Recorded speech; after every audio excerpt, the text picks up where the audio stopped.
I never thought my life would unravel in the middle of a stable, surrounded by hay and the sound of hooves. But what happened that night left me questioning everything, and I can't take it back. My name is Clara, and I'm a 34-year-old wife and mother. From the outside, everything seemed perfect: a loving husband, 2 kids, and a peaceful life on our farm. But what no one could see was how disconnected I felt. The days blurred together, and with Ethan's constant work and the weight of motherhood, I began to feel invisible, like I was fading into the background of my own life. Then one day, I found myself standing in the stables, where I met him, and nothing was ever the same after that. Ethan had always been a hard worker, but lately, it felt like work had become his entire world. Every time I tried to talk to him, there was a new deadline or a project that needed his attention. The house was quieter, the kids were growing older, and somehow, I was becoming invisible in the life I'd built. I began to notice how much of my day was spent in solitude, managing the farm and trying to keep up with everything on my own. I thought I could handle it, but the loneliness was starting to get to me. That's when I began to find solace in the stables. The quiet there felt comforting, and Blaze, my horse, always seemed to know when I needed a moment to clear my head. It wasn't much, but it was something. And then there was Logan. He'd been working on the farm for a few months, but I hadn't paid much attention to him. At first, he was just another part of the routine, someone who tended to the horses and helped with the chores. But as the days went on, I started noticing him more. Logan wasn't like the other men I'd known. He was quiet but had this calm presence that seemed to fill the space around him. One afternoon, after I'd spent too long arguing with Ethan over the phone about yet another missed dinner, I found myself in the barn again, brushing Blaze's coat. Logan appeared, offering to help, his voice low and soothing.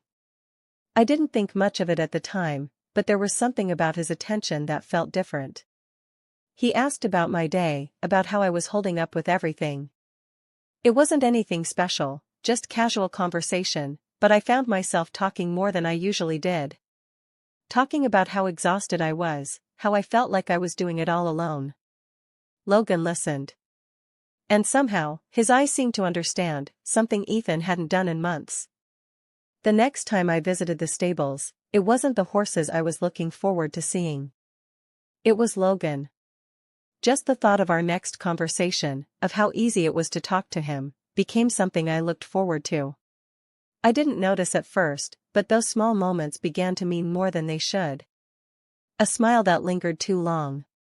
A casual touch on my shoulder that sent a strange spark through me. I told myself it was nothing, that I was just lonely. But deep down, I knew, it was more. And I couldn't deny it any longer. It wasn't long before Logan became a constant presence in my life, even though I never planned for him to be. At first, I told myself I was just being friendly, just passing the time with casual conversations. But with every passing day, something shifted inside me. The way he listened to me, really listened, felt like a balm to the wounds I didn't know I had. Ethan, despite all his hard work, had become distant, wrapped up in everything except me. Logan, though. Logan made me feel heard.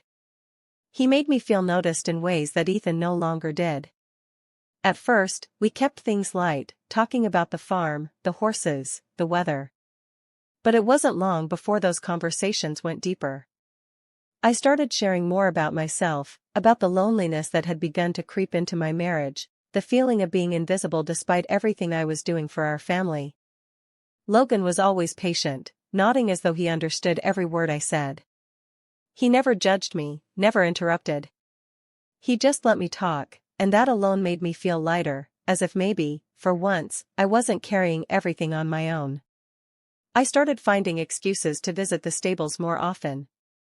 Blaze, my horse, had always been my favorite, but now I found myself making any excuse to be around, just so I could see Logan. It was subtle at first, just small things. He would ask about my day and then stand there, letting the silence linger, waiting for me to open up. And slowly, I did. One afternoon, as I struggled to repair a broken fence alone, he showed up, offering help without me even asking. As his hands worked on the wood next to mine, I could feel the tension between us building with each passing moment. Then one evening, after a particularly harsh argument with Ethan, I found myself running out to the stables, feeling like I couldn't breathe in the house anymore. It wasn't just the fight, it was everything. The distance, the silence, the coldness that had crept into my marriage. I needed to get away, even if just for a few minutes. Logan was there again, brushing Blaze's coat, his back to me at first. When he turned and saw me, I could see the concern in his eyes before he even spoke. "Rough day?" he asked, his voice softer than I had ever heard it. His tone was steady, but there was something else in it, something deeper. I didn't know how to answer, so I didn't. I just nodded, too overwhelmed by everything I'd been holding back. Logan didn't push me. Instead, he stepped closer, his movements slow and deliberate.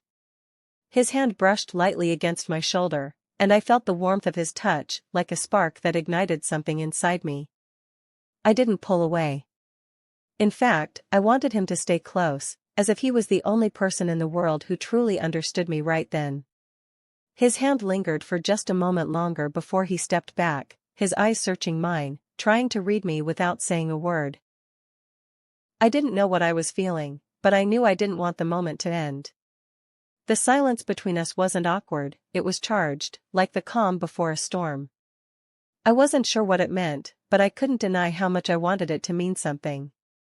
Logan's gaze held mine for a moment longer, and I could see a flicker of something in his eyes. I didn't dare look away. My breath caught in my chest. The air between us seemed thicker, heavier, and I could hear the sound of my own heartbeat echoing in my ears. I was supposed to walk away. I should have stepped back, gone inside, put some space between us. But I didn't. I stood there, frozen in the moment, wanting more. The stable felt colder than usual that night, despite the warmth of the hay and the faint light filtering through the barn windows. Logan and I stood there, a breath away from each other, the silence almost unbearable. My heart was pounding in my chest, so loud I was sure he could hear it. The moment was suspended, frozen, yet it felt like it was moving too fast for me to catch up.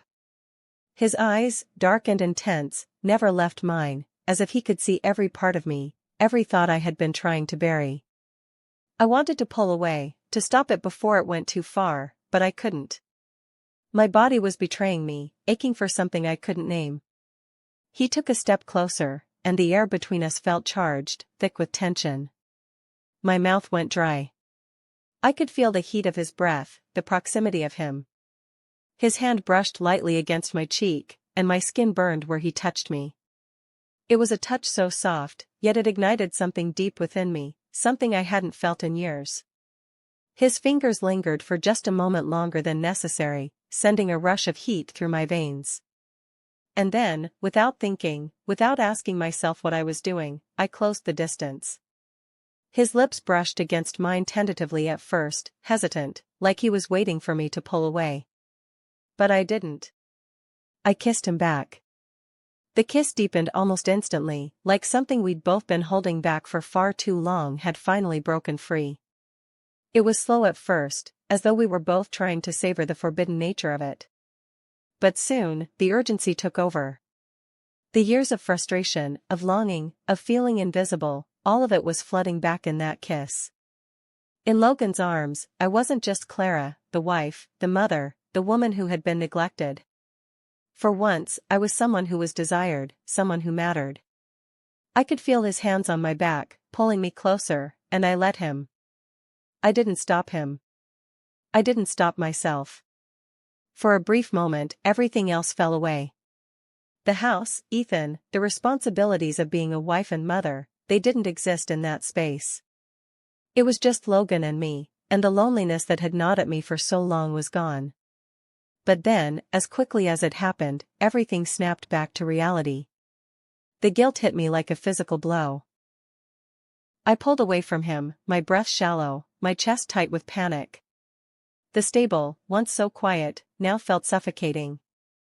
I could feel my pulse in my throat, my mind spinning as I tried to process what had just occurred. What had I done? How had it come to this? The weight of my actions crashed down on me, pressing on my chest, making it hard to breathe. I couldn't believe what had just happened.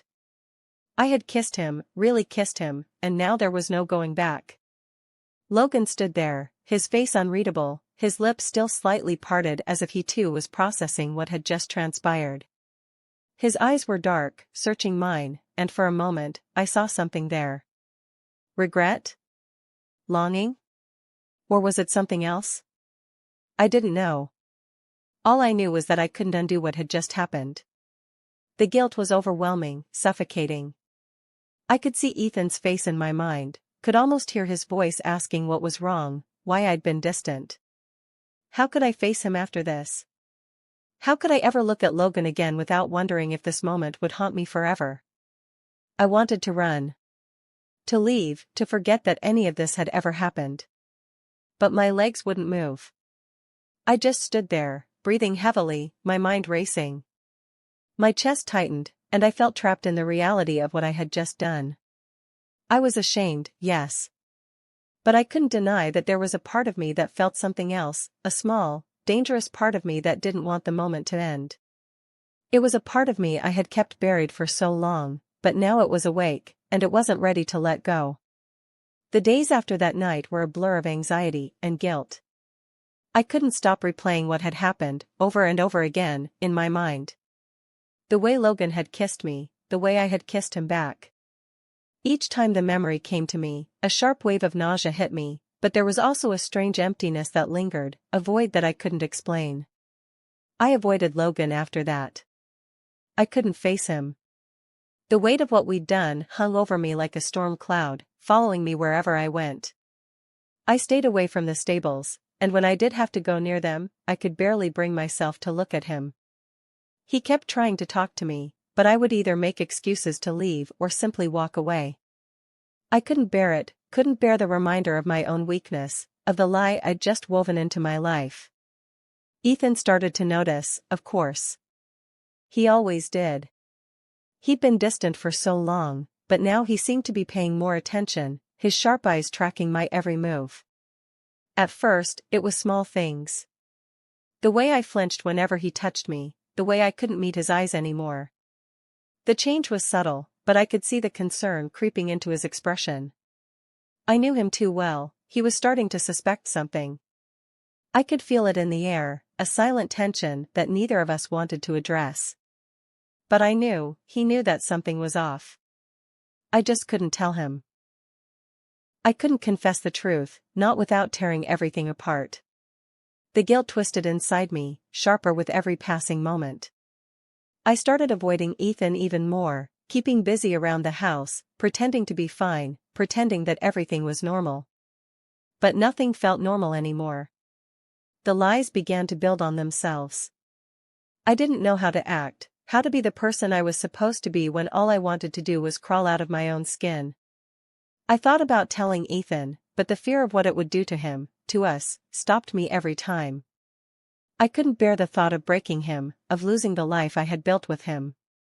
But I also couldn't live with myself, couldn't bear the idea of him ever finding out what I'd done. Logan was still there, always lingering at the edge of my life. He didn't push me, but I could tell he was waiting for something. A sign. An invitation. But I couldn't give it to him. I couldn't look him in the eyes without feeling the weight of my betrayal, without remembering the warmth of his touch and the taste of his kiss. Every time I saw him, I felt the pull again, but it was like trying to hold on to something that was already slipping through my fingers. I knew I had crossed a line that couldn't be uncrossed, but now I was trapped in the aftermath, stuck in a place between regret and desire. My world was crumbling, and I had no idea how to fix it. And then, there were the questions. The ones Ethan hadn't asked yet. I saw it in his eyes, the way he'd look at me when I was too distant, when I didn't laugh at his jokes, when I wasn't the woman he thought he knew. He wanted to ask, but he didn't. He didn't know how. And I didn't know how to tell him. I couldn't. It was like I'd set fire to my life, and now, I didn't know how to put it out. The flames were spreading, and all I could do was watch. The days dragged on, each one heavier than the last. Every time I looked at Ethan, I saw the man I had betrayed. But the thought of telling him the truth terrified me. Confessing would destroy everything we had, the life we built, our family. Could I risk it all? Ethan had started noticing the distance between us, but I couldn't bring myself to face him. Keeping this secret was suffocating me, but the fear of the fallout kept me silent. Would Ethan ever forgive me? Could we survive this? And every time I saw Logan, the temptation felt impossible to ignore. I didn't know who I was anymore. I couldn't keep the secret forever, but telling Ethan meant losing everything. Was it worth it? Or should I carry the guilt to protect my family? I didn't have the answers. All I knew was that I couldn't undo what I had done. Now, I had to decide who I was going to be. Some choices leave scars that never fully heal. And I'm still carrying the weight of mine, every single day. What would you do if you were in my shoes? Would you confess and risk everything, or keep the secret to protect those you love? I want to hear your thoughts. Share your stories in the comments below. If you're drawn to stories like this, full of love, betrayal, and the choices that shape us, make sure to hit that subscribe button. There's so much more to come. Stay with me for more tales you won't forget.